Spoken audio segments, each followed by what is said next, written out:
I'd like to now yield to Andy Biggs from Arizona 5, member of the Judiciary Committee and Science, Space, and Technology Committees. Mr. Speaker, thank you for, Mr. Chairman, also thank you for yielding time to me and your leadership on this issue. I thank those who are sponsoring H.R. 4712. I was a young man in high school when the Roe v. Wade court decision came down. It ignited a movement to preserve the life of the unborn.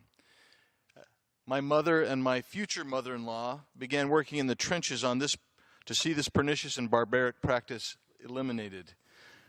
Seeing their example, my wife and my family and I have also worked to protect these little ones for many years.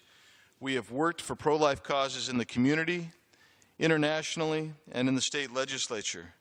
And during my tenure in the state legislature, we passed dozens of pro-life bills.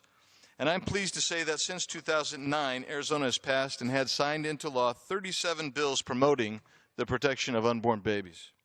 In fact, Arizona was recently named the top pro-life state in the union by Americans United for Life. Even so, Arizona is not without problems. I dedicate my support to H.R. 4712 to Ariana Zeitner, whose mother faked a serious illness so that a doctor would perform an abortion at 22 weeks. Ariana survived the abortion, but she was not given any medical attention. Doctors, nurses, and presumably her mother, let her life slowly ebb away until after 1 hour and 18 minutes after the abortion was performed, Ariana's life passed. This bill is for Ariana and others who should be alive today. In another instance, a baby with no name survived an abortion. 911 in Arizona and Phoenix area received a call from a worker at that abortion clinic indicating that a post-abortion baby was breathing, but the clinic did no more than provide oxygen.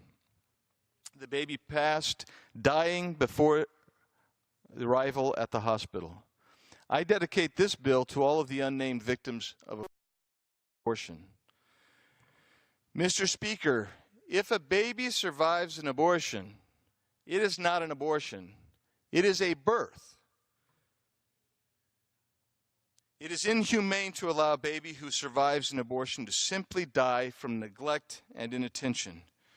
I urge the passage of the Born Alive Act, H.R. 4712, and I urge leadership to bring H.R. 490, the Heartbeat Protection Act of 2017, sponsored by 170 members of this body, to the floor for a vote as well.